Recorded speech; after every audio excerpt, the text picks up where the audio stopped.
This brother gives us inspiration and information for the black nation for liberation. So without no further ado, let's bring the brother on.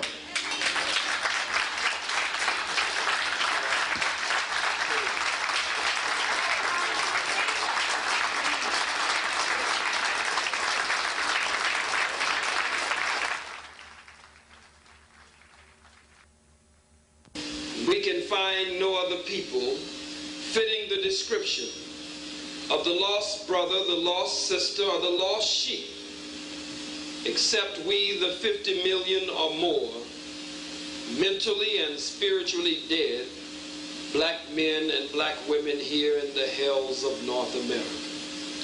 So we thank him for coming in the person of Master Fard Muhammad and raising up his messenger and his Messiah, the most honorable Elijah Muhammad.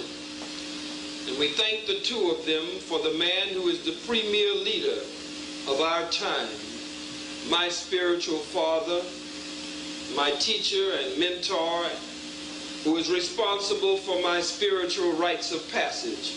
I speak of none other than the Honorable Minister Louis Farrakhan. So in the name of Master Fard Muhammad, the most honorable Elijah Muhammad, and the Honorable Minister Louis Farrakhan, I greet you here in Baltimore with the greeting words of peace. Assalamu alaikum. Hotel. Free the land. Black laws for all black people. Ni.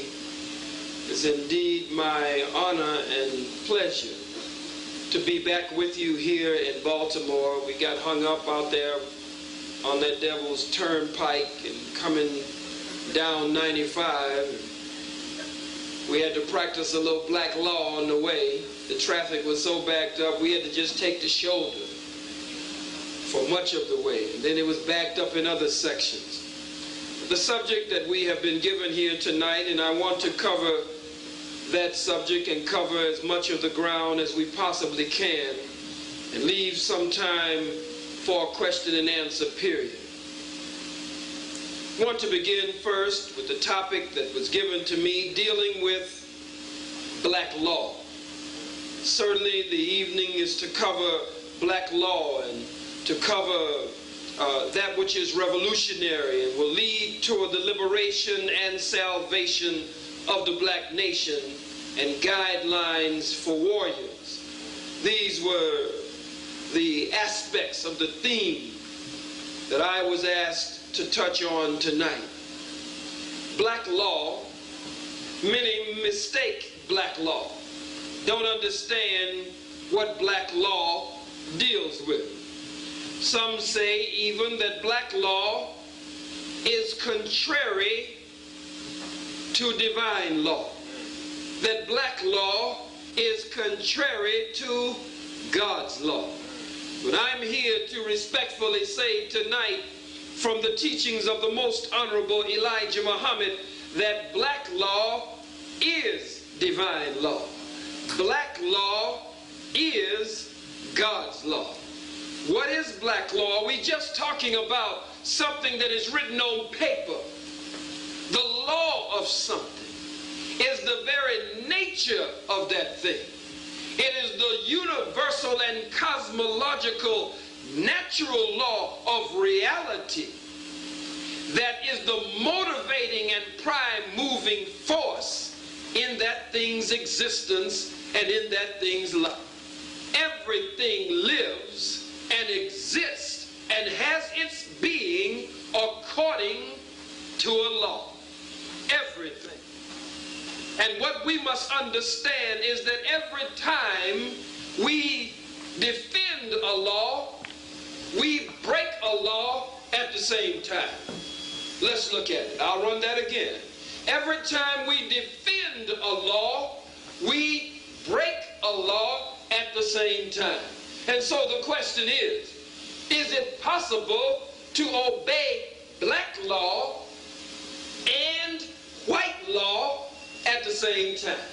If it is true that every time we do anything, we defend a law and break a law at the same time, let us look at it. If you're sitting down, you are defending the law of what? sitting down. But at the same time that you are defending the law of sitting down, what are you doing? Talk back to me, talk black to me. Breaking the law of what? Standing up. If you are inside of a building, you are defending the law of being inside, but you're breaking the law of what? Going outside. Anytime you defend the law of being silent, you break the law of what? Speaking. And when you defend the law of speaking, you are at the same time simultaneously breaking the law of what? Silence. Anytime you do anything, you defend a law and break a law at the same time. And so the question is, what is proper? What is correct? What is within the realm of reality? And what is for and in our best interest? The chicken cannot exist according to the law of the chicken hawk. Because the law of the chicken hawk is to do what? Eat chickens. If the chicken attempts to live according to the law of the chicken hawk, then the chicken will become the meal of the chicken hawk. And if the chicken hawk attempts to live by the law of the chicken, then the chicken hawk will starve to death because he will feel some kinship to chickens and refuse to eat chickens. The ant cannot live according to the law of the anteater because the ant and the anteater are natural enemies. One is the predator and one is the prey. And so the ant must defend ant law in order to do what? Survive. In order to live on, the ant must defend ant law. And the anteater must defend anteater law. Everything must live according to its nature. Everything must live according to its law. A cow, a big steer, this cow might want to be an eagle and might want to live according to eagle law. But as soon as he jumps his big butt off of a cliff, by the time he hits the ground and turns to ground round, he realizes that he can't live according to eagle law, no matter how much he might want to live according to that law and be governed by the law of an eagle. In order to defend black law, we must automatically break white law. I'll run it again because some of you feel that you are good Baltimore citizens. You are good citizens of the United States of America. Some of you are now debating whether you're going to vote for a cracker named Clinton or a cracker named Bob Dole. No choice at all. One cracker, according to white standards and the rules that govern his own nation, is a draft dodger, an adulterer who cheats on his wife, and a dopehead running around talking about, I didn't inhale. A draft dodger, a dopehead, an adulterer, and his nickname is Slick Willie. Now, would you buy a used car from a cracker named Slick Willie? Slick Willie. Then here's another cracker, an all-over-the-hill, wrinkled, pineapple-looking cracker named Dole with a funny hand. He's talking about being the chief executive of the land and the president of the United States, and the cracker can't even stay on the stage without falling off the damn stage. Everybody embarrassed. They believe in that stuff. The cracker diving and falling all off of the damn stage. And when you step off of Air Force One, you're supposed to salute the Marine Corps Honor Guard outside of Air Force One. When you step off, the president salutes and steps off of the aircraft. What is Bob Dole gonna do? He runs around now shaking hands with his other hand, holding that funny hand funny. What is he gonna do? Trying to salute stepping off of Air Force One. I repeat, it is impossible to obey black law and not break white law. It's impossible. You cannot vote for some cracker to be president of the United States of America, believing that it is for and in the best interest of black people. You are breaking black law, and you are defending white law. No white man will ever do for you what God has put in your nature to do for yourself. If we just but had the sense to do it. But in 1996, almost 1997, getting ready to cross the threshold of the 21st century, we are still the white man's nigger in a dressed up way. Oh, we have on our boobas and our sandals and our tikis and we crowned and gowned to the ground. And some of us got our jerry curl, our scary curl, our weave all the way down to the ground. Or you got your silly wig, your Mary J. Blige look, running around Baltimore, you blonde, all over the place. That is defying and breaking black law.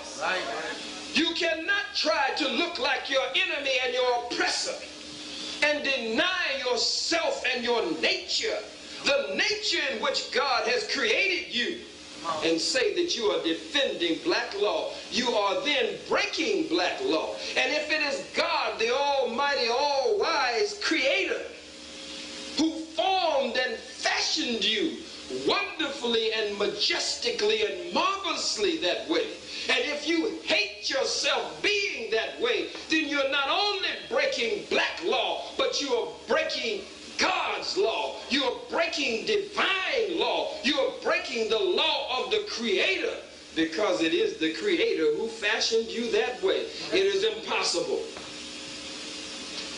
to defend black law and not break white law.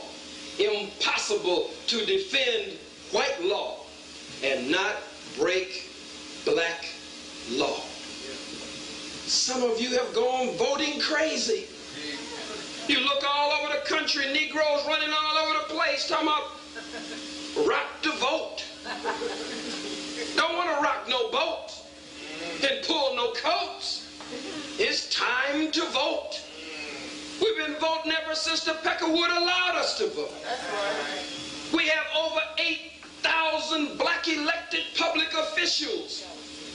And since Lyndon Baines Johnson penned the 1964 Civil Rights Act, and then before then the Voting Rights Act, and then after then, over 8,000 black elected public officials, and yet we are in worse condition today than we've ever been in before. It's the same as during Reconstruction. During Reconstruction, we held every major position you can imagine. From the 41st Congress to the 56th Congress, we were involved in every one of the congressional systems or the congressional process from that 41st to the 56th. We were mayors, we were judges, we were sheriffs, we were senators, we were congressmen, and even B.K. Bruce of the Treasury Department, a black man, had his signature on all paper money in the United States of America. So it made no difference that a redneck, camel breath, snuff-dipping, tobacco chewing, straw chewing, beer belly, overall wearing Peckerwood, hated niggas. Every cracker, in order to buy anything, had to spend money with a black man's signature during Reconstruction on the paper money. But when white folks got tired of niggas being in political positions of authority over them, they lined up armed white men at the door of Congress. Bishop Henry McNeil Turner of the AME Church, armed guards stood at the door of Congress and would not permit Bishop Henry McNeil Turner, a black elected public official and a congressman, to enter the halls of Congress. They stood at the door of the mayor's office. They lined armed guards up at the sheriff's office, a black sheriff elected to be the sheriff of the town. But crackers stood at the door with their guns and said, "No more nigger sheriffs in this town." And brought another big beer-bellied peckerwood with overalls on, who was the new sheriff, Big Bubba. And they said, "Nigga, Big Bubba's the sheriff here in town now. No more nigger sheriff. And if you don't get away from here, we're going to arrest you." Judges were unseated. That's right. Senators were unseated. And night riders, Ku Klux Klan, and disgruntled, angry, egotistical white men decided that it was a period that had to be stopped, that blacks were infringing on the rights of white people. Does it sound familiar? They're talking about the angry white male today. And under charges of exaggerated corruption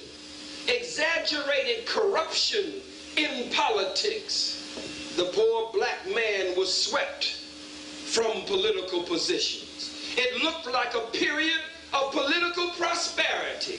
But when the white man got tired of black people being in these political positions, he drove us from these political positions. But you're running all over the place, ready to vote. Some of you with your dreadlocks, you're ready to vote. Some of you with an African name as long as North Avenue, you're ready to vote, trying to decide which cracker you're going to vote for. And it's not even the popular vote that determines who the president is going to be. It's the electoral college vote that determines who the president is going to be. And you're going to go behind a glorified shower curtain pulling a lever, trying to decide which one of these peckerwoods you're going to vote for. It's impossible to defend black law and not break white law. Impossible to defend white law and not break black law. The two are diametrically opposed, 180 degrees different from each other.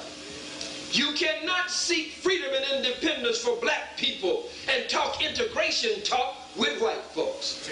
You cannot talk out of both sides of your mouth. It's impossible to do that.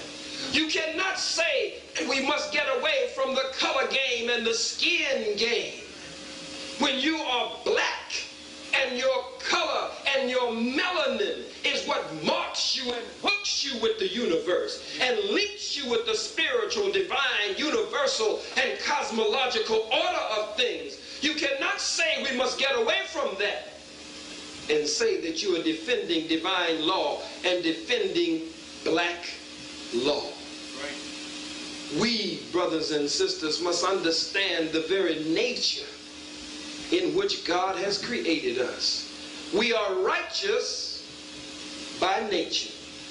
We are other than righteous by circumstance. It is 400 years in specific and 6,000 years in general under the white man that has put us in this condition.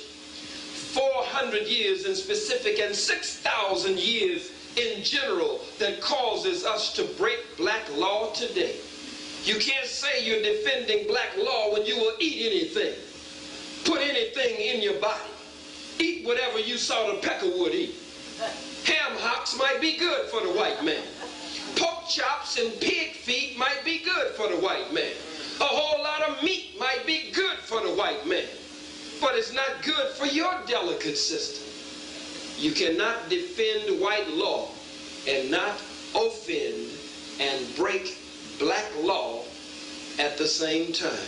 Remember, your law is not what is written on paper, but it is the very nature in which God has created you. And I'm happy that they asked me to say a word at least on black law. Let's go further with the subject that was given to me here tonight, dealing with revolution and dealing with war coming in America, and what the topic theme is to reflect and focus on guidelines for war. Make no mistake about it, brothers and sisters, war is coming in this country. Yes, sir. War is coming in this country on an escalated level. We're already in a war. We may not be at war, but we're definitely in a war. And the white man is waging warfare against us in every field, in every discipline, on every plane.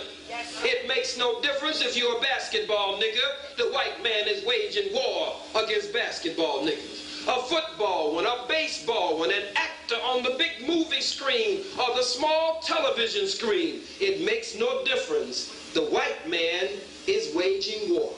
If you worked as a janitor or a maintenance engineer on the job, the white man is waging war. He's cutting the food stamps. He's waging war. He's cutting affirmative action. He's waging war.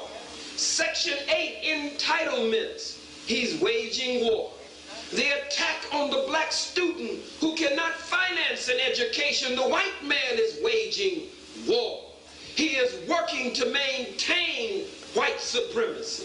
And all over America, they are now beginning to kill us at an alarming rate. Shoot us 25 times, shoot us 10 times, shoot us 8 times, apply a chokehold, and then when the cop, after witnesses have seen it all over the community, when the cop goes before the courts of the criminal justice system of white America, they let him go scot-free. The white man is waging war. Mark Furman said the policeman, meaning the white policeman, is God on the streets with his gun and with his badge. He is judge, jury, and executioner right on the spot. But the question is, what is the black man doing? What is the black woman doing? What are we doing to defend black law, to defend our survival here on this planet? You can read everything you want to read, and we must read. You can study everything you want to study, and we must study. You can build and develop everything that you want to build and develop. But unless you have an army to defend what you're building and developing, an enemy or a savage beast will take what you build. You must have a way to protect it. And so we must build a black liberation army. One that will patrol our streets door to door, street by street, and block by block, and be willing to entertain this cracker in the middle of the streets, toe to toe. If you're not willing to do that, then God damn it, you may as well go in your basement or go in your attic or lock up in your closet and hide until the cracker drops a bomb on your block and blows your block up and burns your house down. Because the white man is waging war. And black law, black reality, and survival says that we must defend ourselves. Some of you say, well, we don't have any guns. Stop lying. Black people got plenty of guns. You got these silly Negroes running around. Got an old Negro preacher named James Bevel. Tried to get me to come in, wanted me to be a part of some silly rally where they give Bibles and Holy Qurans for guns. Call in all of the students and the youth and the grassroots from the streets and from the projects to come in and bring their gat, bring their gun, and you turn in your gun and some fool gives you a Bible. Turn in your gun and you get a Holy Quran. Some cities got silly programs. You turn in your gun and they give you Power Ranger tickets. So you can go out and see the Power Rangers and get a Power Ranger autograph. You can go out to the Oreo, see the Oreo. What are they there? What's the team here? The who? Whatever they are. Some kind of bird. See them play. If you turn in your gun. I don't have to go from city to city to tell black people to arm themselves. Black people are already armed. All I have to say is learn when to use your weapon and learn who to use it against. And stop shooting and killing each other. I never hear of a drive-by at the police station. We say we bad. You say you gangster, you down with the gangster rap. This is my turf. I'm knocking down so many million a year. Ain't nobody cutting in on this. What about the cracker? I don't read about you on the Las Vegas Strip riding up to the police car and busting on the police and blowing them away the way Tupac Shakur was killed. I don't read about that. When we understand, brothers and sisters, where we are, if you're going to talk the talk of revolution, if you're going to call me in and ask me to speak on revolution, you must understand the terrain, where we are, certain strategy, certain logistics, certain maneuvers, certain tactics, and the element of surprise. We got to have all kinds of different uniforms. You can't wear the same uniform all the time. Crackers see you coming. You got to know the art of disguise sometimes. Sometimes you wear an obvious uniform. Other times you wear a camouflage uniform. You put your wig on and go in with your wig on. You might as well wear your wig for a cause instead of just wearing it because.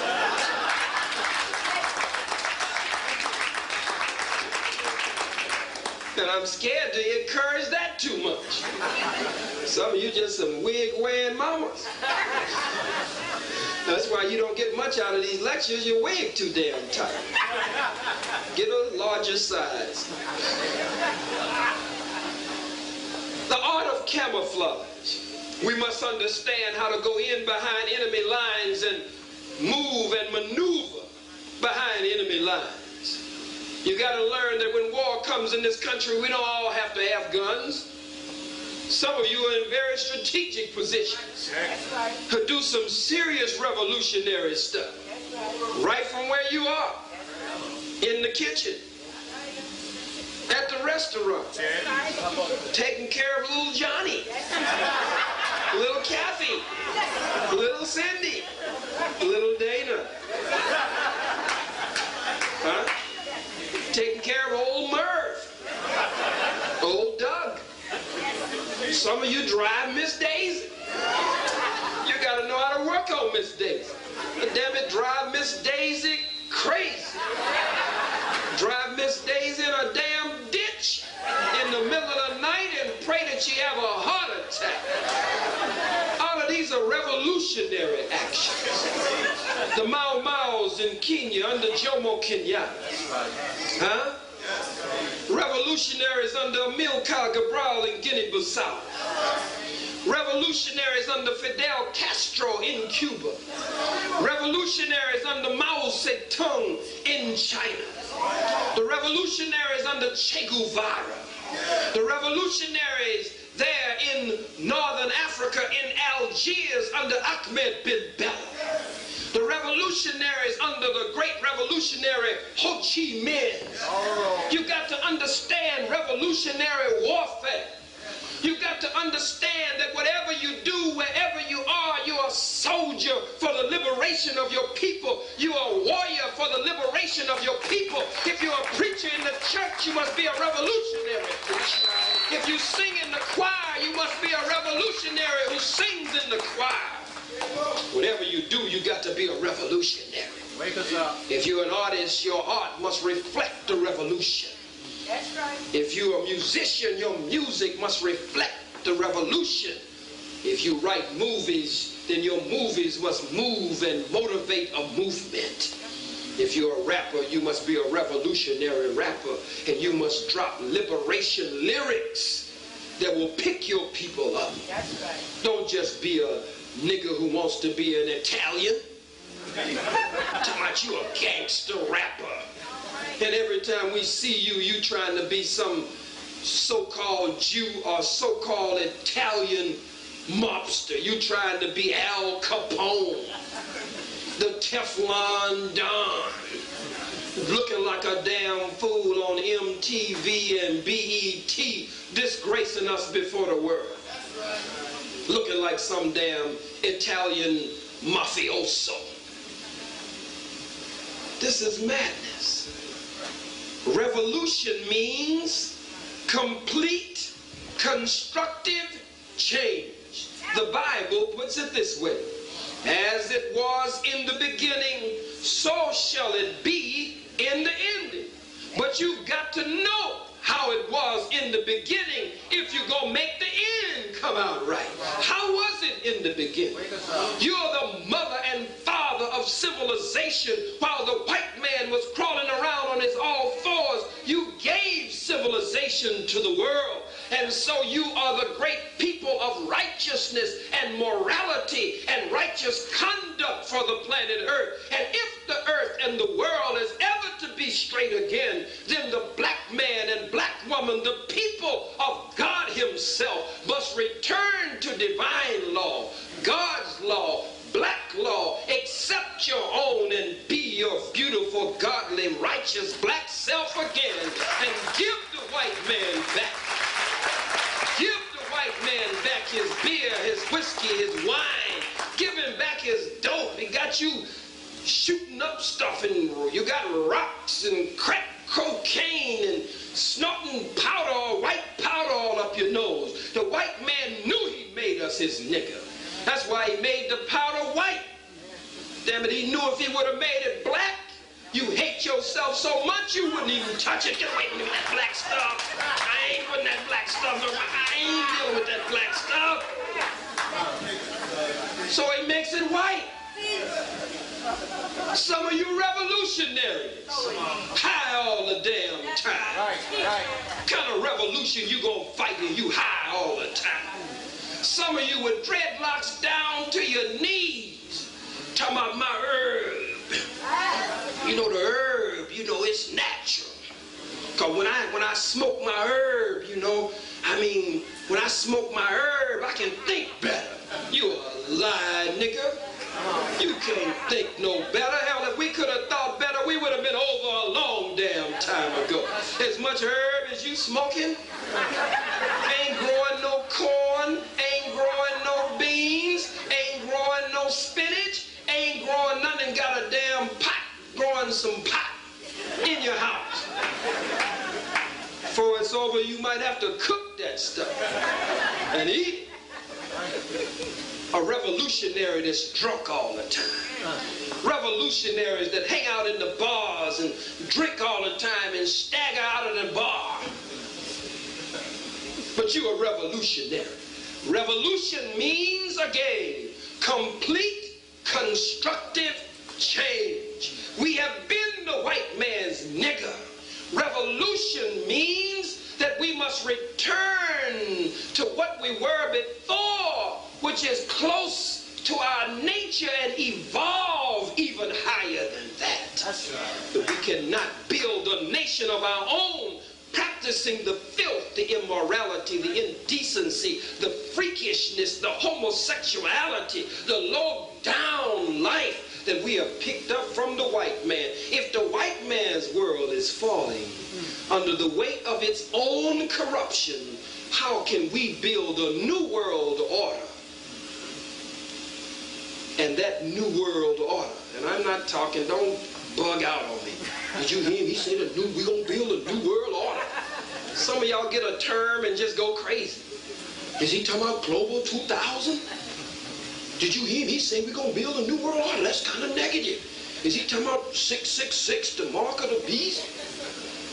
Is he talking about the cashless society? Is he talking about the mark of the beast in the forehead and in the hand? Is he talking about the microchip? No, I'm not talking about that. New World Order. You got that for some crackers. The New World Order started 6,600 years ago when the cracker was able to sweep us from power and begin the new white world order that is in existence today. These books you're reading about a new world order, these are disgruntled white folks, mad with white folks who are changing the rules after it looked like they were just about to get over. And they're trying to get you to join them. And they're frightening you, talking about a microchip. You'll fool around hung up on the microchip and miss the macrochip. You say the microchip, it'll make you do all kinds of things and do the bidding of the white man, and he can control you with a microchip. Look, I know some niggas all over America that the white man has full control over and ain't got no chip in their head nor in their hand. They ain't got to go through all of that. And when I say niggas, I'm not talking about all of us. I'm talking about a particular mentality. Okay? Well, some of you get to twisting and turn. Well, why does he say that? And some of you say worse than that, but you in here faking and fronting, trying to make us think that everything is all right. Malcolm said, if you knew what a revolution was, you'd get back in the alley. He said, if you knew what a revolution was, why, you wouldn't even use that word in your vocabulary. He said a revolution is bloody. A revolution uproots and overturns everything. What? What? What? Everything that gets in its path. Revolution does not mean that you get rid of some things of the white man, but you try to hold on to the white girl or the white man. A revolution means that you must give back the white man that which destroyed us in the first place. A revolution is complete constructive change. Revolution is not just overthrowing the government of the white man. A revolution is also overthrowing the government of your brain, the government of your mind, the government of your heart. If you want to change in Baltimore, if you want to change in D.C., in Philly, in New York, in Atlanta, in Los Angeles, Chicago, Detroit, a change must take place in you first. That's where the revolution must take place first. Otherwise, there can be no revolution, because the revolution is not only impossible, but it's unthinkable. It's unthinkable unless we can overthrow the government of the white man in our heads and in our hearts. As the last poet said, he's ruling us automatic, systematic, remote control. Automatic, systematic, remote control. The white man is in full charge and power. A revolution. We're not going to get out of this unless there's some fighting, killing, bleeding, and dying.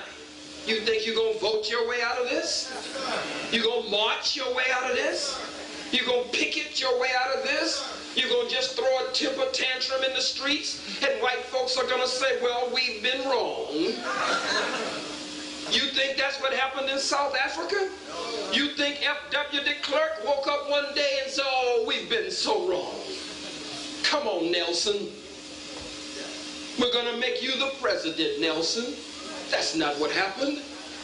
Nelson Mandela was made president in order to take the momentum out of the revolutionary movement in South Africa.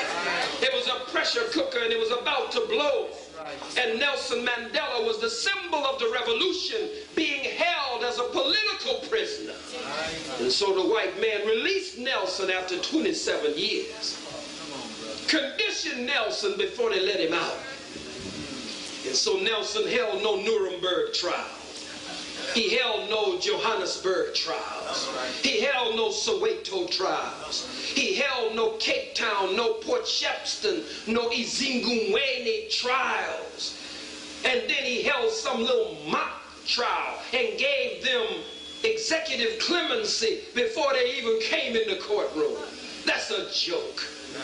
No redistribution of the wealth. No white folks can be executed. What kind of revolution is that? They have killed the men, the women, the children, the babies, the elders for many, many, many years. And you take what you call power, which you really ain't got no power. Nelson Mandela is a mannequin president. Right. He's only a president wearing the outer apparel of power. Window dressing. The real power is F.W. de Klerk and other white folks behind the scenes. A revolution uproots and overturns everything that gets in its path. A revolution says that justice must be meted out. What is justice? Justice is the reward for good and the punishment for evil. We want everyone to receive justice. It is the reward for good and the punishment for evil. And so the white man and those who collaborated with the white man in South Africa should receive justice. Winnie had the right idea. Winnie had the right idea when she put the necklaces around their neck. Get soaked with gasoline and set them on fire. Some niggas need to be set on fire. You tell me Nelson Mandela can come out of prison after 27 years and forgive F.W. de Klerk, forgive the white folks in South Africa, but he couldn't forgive Winnie Mandela? That makes no sense to me. Makes no sense to me. Nothing that Winnie Mandela did could equal what the white man did. What more could a black woman do than give 27 long years in fainting and pain and tears, crawling on the floors with rats and roaches, from one jail cell to another jail cell, from one homeland or one Bantustan to the next? What more could a black woman do?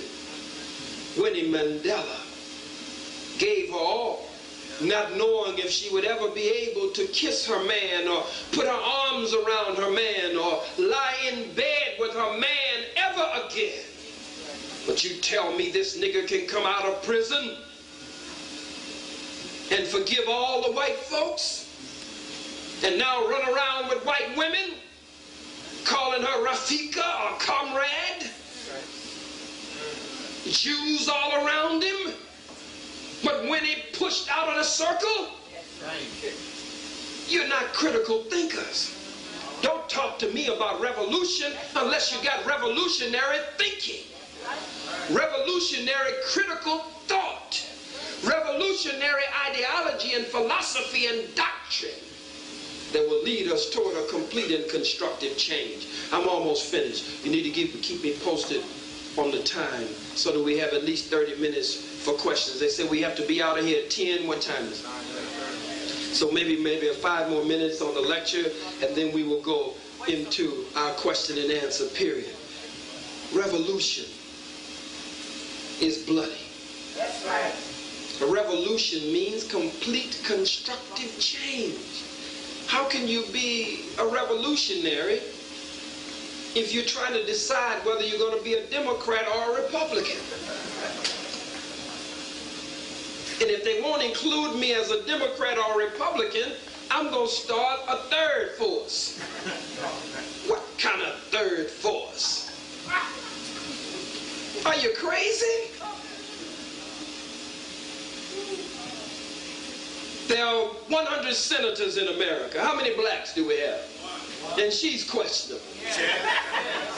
Carol Moseley Brown comes up crazy on every issue. 435 members of the House of Representatives. We have the members of the Congressional Black Caucus. Let's say we got inspired and went out and registered voters all over America. And we voted like Malcolm said 30 years ago. Malcolm was sincere. Malcolm did many great things. Malcolm made great strides. But you cannot hold on to something 3 decades old that Malcolm said without critical analysis. Malcolm said, vote in a solid block. He talked about the Democrat and the Dixiecrat. He talked about stop calling the people in the South more racist, the white folks in the South more racist than the white folks in the North. He said, stop talking about the South. Anytime you south of the Canadian border, you in the South. But that was 30 years ago. Malcolm didn't know that the Supreme Court was going to just a few days ago, a few weeks ago, hand down a Supreme Court ruling in states throughout America that would strike down majority, minority black voting districts. Did that happen? Yes. Majority, minority black districts that traditional from that big white woman. Hug her on one side and then run around on the other side and hug that big white woman on the other side. Who feels the chilly wind of white supremacy blowing strong in his voting constituency. He can't even fake it anymore. And so he signs a welfare reform bill, which means not welfare, but farewell, niggas. Ain't got no more for you, niggas. No more government cheese for you niggas. Next, you niggas will be asking me for some crackers to go with the damn cheese. I'm not giving you no more cheese, and I'm damn sure not giving niggas crackers to go with the cheese. So they're cutting it all out today. Affirmative action was never real action. It was no more than a band-aid. The white man owes us reparations.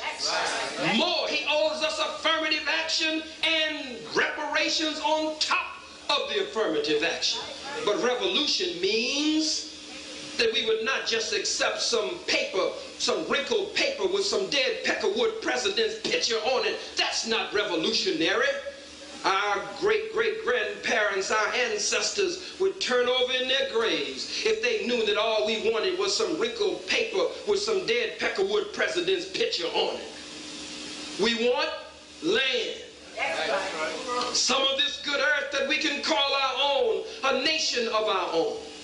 We want gold and silver and all of the natural resources that will make us a free, proud, and productive and independent people. But beyond material things, we want an eye for an eye and a tooth for a tooth and a limb for a limb and goddammit a life for a life. Now that the gold is stacked up, now that the money is stacked up, now that we're standing on our land, now, cracker, we have to deal with you for killing my great-great-grandma Chili Red and Uncle Bubba and Aunt Snooky and Uncle Naps. Now we have to bury you for that. You can't just pay me and then I forget. Reparations means an eye for an eye and a tooth for a tooth and a limb for a limb and a life for a life. You killed my black cat. God damn it, I'm gonna kill your white dog, your parakeet, and your goldfish. That's revolution, not just some money. Some of you got the wrong idea about reparation. I don't want to get paid. I'm just a white man's nigga. I want to get paid. Don't you know he could give every nigga in America $1 million and then change the monetary system the next year? The money used to say silver certificate at the top. It used to be backed by gold and backed by silver. Now it's a promissory note. He can say, all right, niggas, all of y'all got $1 million. But we going to a cashless society. Okay? What you gonna do with your $1 million now? Huh? No, brothers and sisters, we can't be bought off. off. He'll make you push for that forever, and then one day he might give you a little money. He gave the red man and the red woman that he calls Indian, he gave them a little money. The so-called Jew got over $100 billion from the Germans, got anywhere close from 7 to 10 billion a year, and get 21 million just for envelopes and stamps and a little lick'em-stick'em for the Jewish Holocaust Memorial Museum in Washington, D.C. But he wants to give us some trinkets and goodies. That's not revolutionary. A revolutionary wants a land and a nation of his and her own. If you're not thinking about a nation of your own, something is wrong. This used to be the talk of the 60s. Now these Negroes from the 60s have gone to sleep. That's why I love Kwame Ture. Kwame Ture is still a strong revolutionary in the 90s, even in his battle with prostate cancer. You can call him at 3 o'clock in the morning. He answers the phone on the dime. Ready for the revolution? Ready for the revolution? 3 in the morning, 4 in the morning. So many Negroes have backed down. They've given up. They've given out. They're battle fatigued, shell shock. One of them Negroes poop. Hear his own poop and start running and ducking for cover, thinking the white man is shooting at him. That's how messed up. What happened to black nationalism?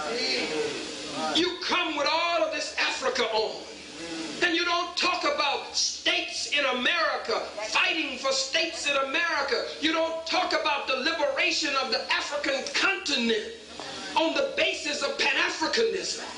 You don't talk about Pan-Africanism, no black nationalism anymore. You talking about registered to vote. I'm a voter registrar. So what, nigga? I registered 25 people to vote. I am proud to say, in a revolutionary voice and stance and posture and position, that I have never registered to vote, and I have never voted in my entire whole complete life, and I am proud that I have never voted.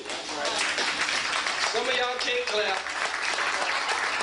You say he has never voted, but so many of our people gave their lives. They were wrong. They gave their lives for the vote. What do you mean you've never voted? You're wasting the precious blood of our people. No, I'm standing on the rich legacy of Fannie Lou Hamer, of James Meredith, of Medgar Evers. I'm standing on the rich legacy of Martin Luther King Jr., standing on the rich legacy of those who in the laboratory of life did not fail us, but showed us in the laboratory of life in their experimentation with integration and civil rights and politics that it could not work. And so we are further advanced by their giving their lives in that course of study. So we have no reason to go back to that again. We are forward ever, backward never. Forward ever, backward never. Straight ahead. And so I don't give a damn who votes. I don't give a damn who goes to integration. I don't give a damn who goes to civil rights. I had a captain named Ali Rashid in Los Angeles who taught me, and one of the famous things that he always said to us was, hold the line. He used to tell us all the time, hold the line, man. And so that's what I intend to do. I intend to hold the line. I'm going to hold the line and keep slapping you upside your silly, wishy-washy, flip-flop, or turning around and around in the same vicious circle behind. I'm going to remind you of what Elijah has taught you. I'm going to remind you of what Garvey has taught you. And I'm going to beat you and whip you with black nationalism and Pan-Africanism until you become a born-again revolutionary and get the Holy Ghost of liberation and salvation for our people. Thank you for listening. listening. Assalamu alaikum. All praises. Forever. Ever.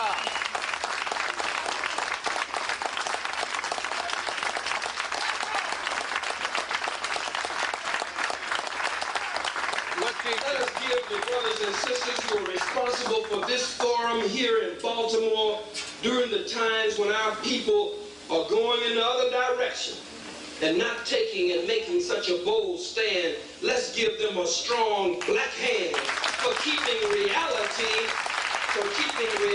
in front of us and giving us a reality check and a reality wake-up call.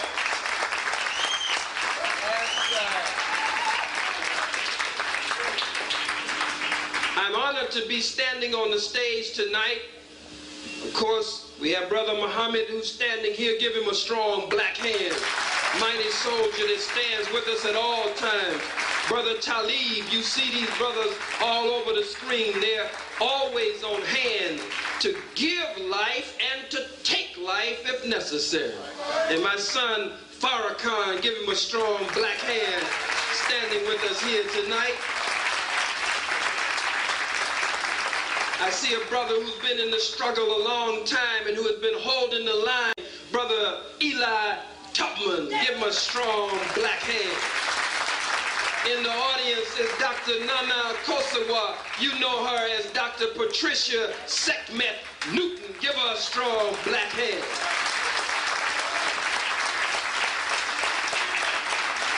Step down here with me. Step down here with me.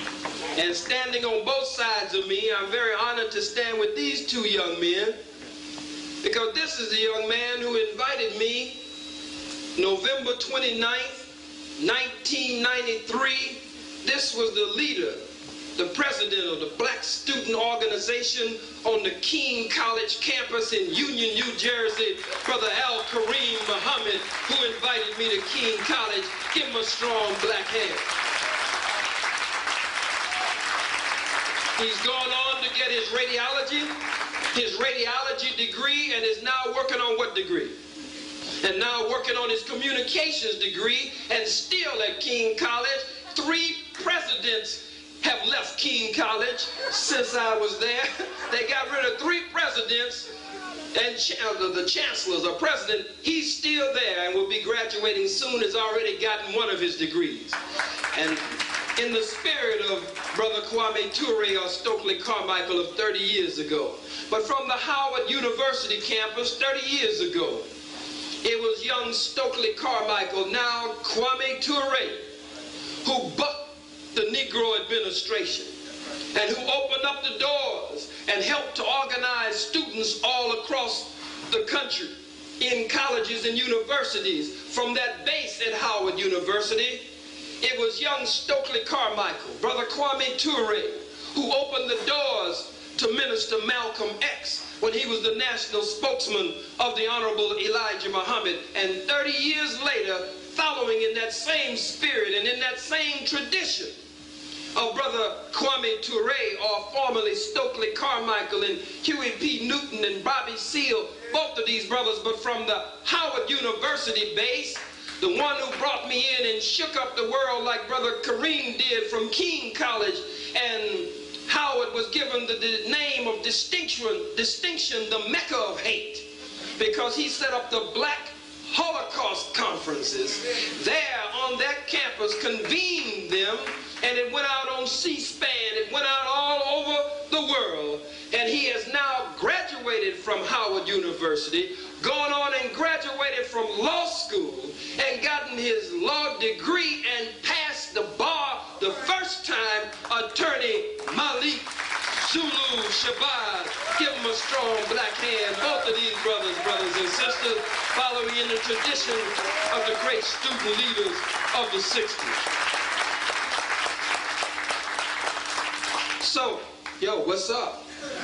Anybody got questions? We can take a few questions quickly. Black Friday, buy black only, every Friday. Unity Nation Black Power Movement announces, and I'm The protest rally, the Black Power protest rally, Friday, October the 18th. When is it? Friday, October the 18th. What we're doing, brothers and sisters, just stand right where you are. We're not going to leave right now. We're going to take it right up to the very second that we have to give up this hall. With some of the brothers are going to be taking the chairs. You have to remove the chairs from the auditorium. We're just going to stand while they take the chairs and start moving the chairs from the auditorium. Please stand. Friday, October 18th. Hold your positions. Don't go anywhere. October the 18th. When?